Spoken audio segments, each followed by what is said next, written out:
What if the biggest betrayal in Prince Harry's life didn't come from the palace, not from the British press, but from inside his own home? What if the one thing he swore to protect with absolute fury, the privacy of Archie and Lilibet, is now slipping away piece by piece while the entire world watches in disbelief? And what if the woman exposing it all is someone who knows Harry far better than most people realize? The most amazing experience I could ever possibly imagine.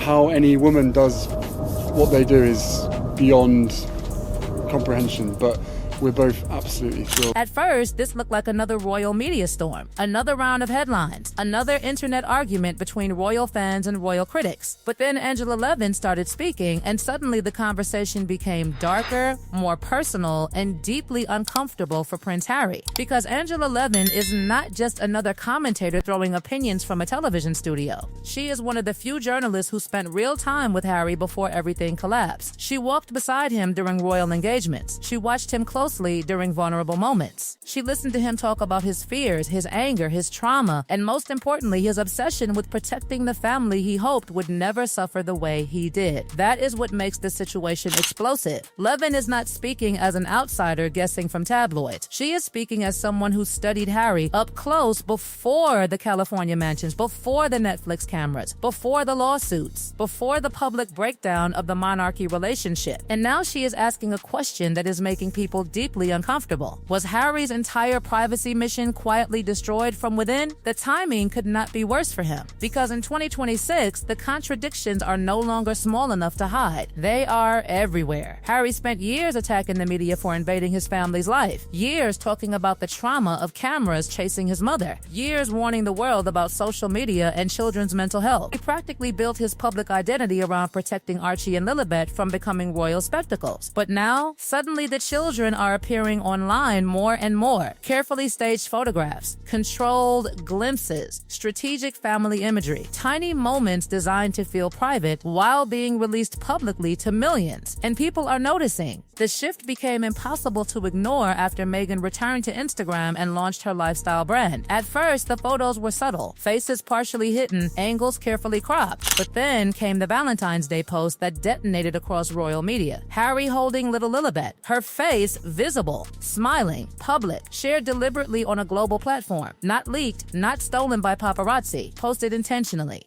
And here's where the story turns almost painfully ironic. At the exact same time, Harry was reportedly involved in legal action and public advocacy focused on the dangers of social media platforms and the harm they pose to children. That contradiction hit like a bomb. On one side, Harry standing in public warning the world about digital harm, online addiction, invasive algorithms, and protecting children. On the other side, images of his own daughter being circulated online under the umbrella of Meghan's growing lifestyle empire. Angela Levin immediately seized on this contradiction and asked the question nobody in the Sussex camp seemed ready to answer. If privacy was truly the reason they fled royal life, why are the children becoming increasingly visible now? And the deeper people looked, the stranger the pattern became. For years, Harry and Meghan kept Archie and Lilibet almost completely hidden. When Archie was born, even basic details surrounding the birth became mysterious. The hospital information was concealed. Public access was tightly controlled. It was a direct rejection of the traditional royal machine that treated royal babies like public property. Then Lilibet arrived and the secrecy continued. Few appearances, few photographs, constant messaging about safety and protection. Harry seemed absolutely determined that history would never repeat itself with his own children. But somewhere along the line, something changed. Now the children are not only appearing more frequently online, they are becoming increasingly connected to the Sussex public image itself. And this is where Angela Levin's criticism becomes brutal, because according to royal commentators, the issue is no longer just about family photos. It is about branding, royal titles, public positioning, commercial identity. The moment Archie and Lilibet officially began using prince and princess titles, critics immediately started connecting dots. Harry and Meghan had left the institution claiming they wanted freedom from royal pressures, yet now the royal identity of their children appeared more publicly valuable than ever. That tension exploded even further when commentators began analyzing Meghan's Meghan's social media strategy. Every carefully curated family image generated massive engagement. Every rare glimpse of the children triggered headlines worldwide. Every appearance increased public curiosity. PR experts started warning that partially hiding the children while strategically revealing them was creating an even more obsessive fascination around them. A dangerous cycle. The exact kind of attention Harry once claimed to despise. And according to reports discussed by commentators, Harry himself may not even be fully comfortable with what's happening. That is the detail making this story feel emotionally devastating instead of merely controversial.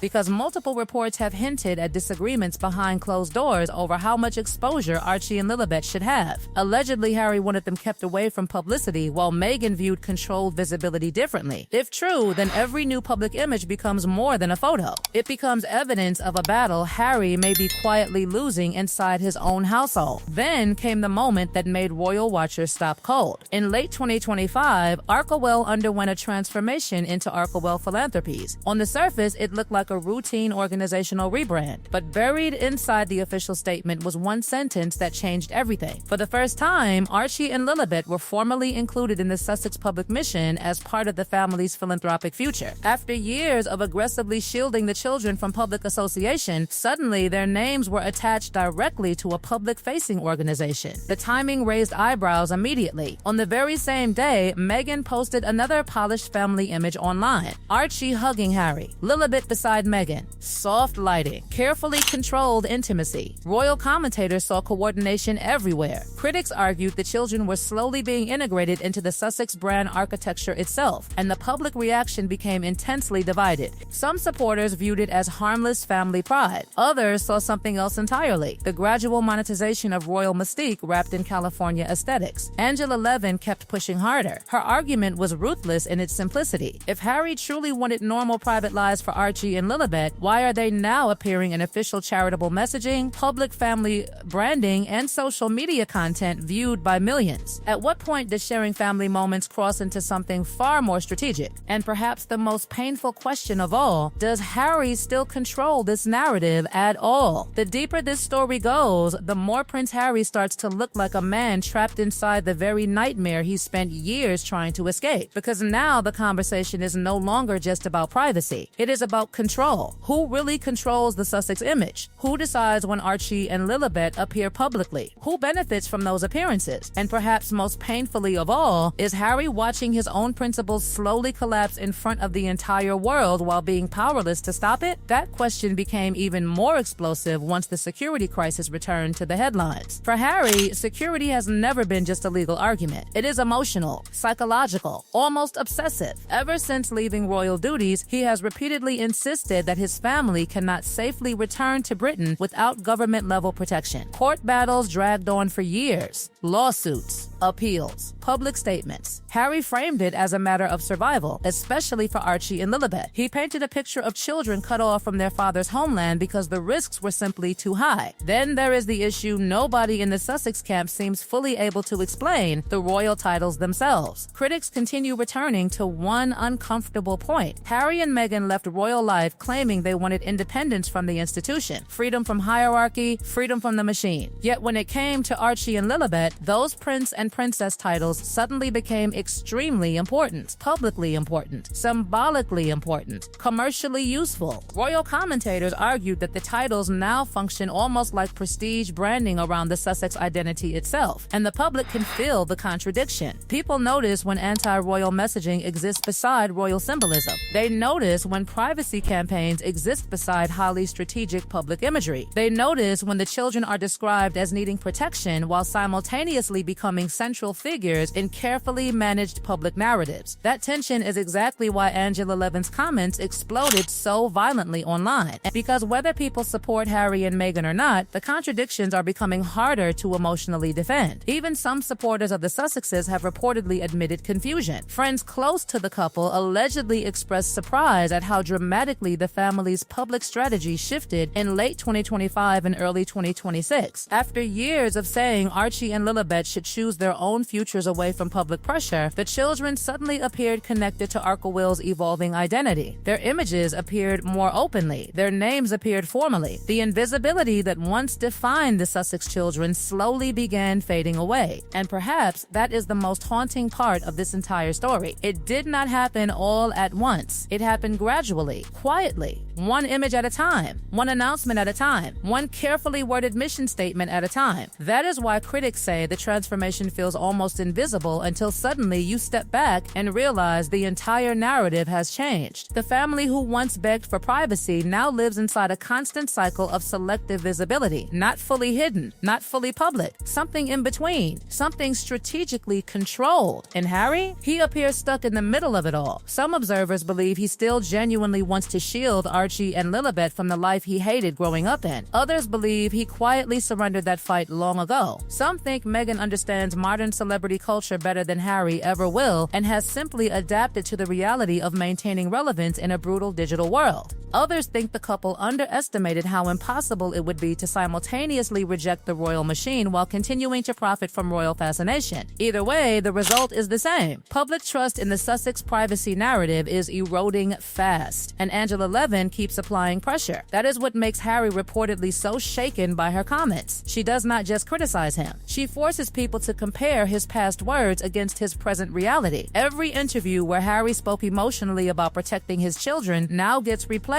beside social media images of Archie and Lilibet circulating worldwide. Every speech about media intrusion now collides against family branding strategies critics call increasingly public. Every warning about online danger now exists beside digital visibility that continues growing. The most dangerous part? The story still feels unfinished because the next chapter could become even bigger. The ongoing security review could eventually allow the Sussex family to return to Britain under renewed protection. Court battles against British media continue. Public fascination around Archie and Lilibet continues intensifying. Meghan's lifestyle brand continues growing. Archwell continues evolving. And with every new development, the same question returns like a shadow hanging over Harry's entire life. Is he protecting his children or slowly losing control over the very thing he swore to defend? That is why this controversy refuses to die, because it touches something deeper than royal gossip. It touches identity, trauma, parenting, power, image, and the terrifying possibility that even someone who desperately wants to escape public life can still become consumed by the machinery of fame anyway. Harry once said becoming a father changed everything for him. He wanted Archie and Lilibet to grow up differently, safer, freer, less exposed. But now the world is watching closely, comparing promise against reality, and noticing a widening gap that grows harder to explain with every passing month.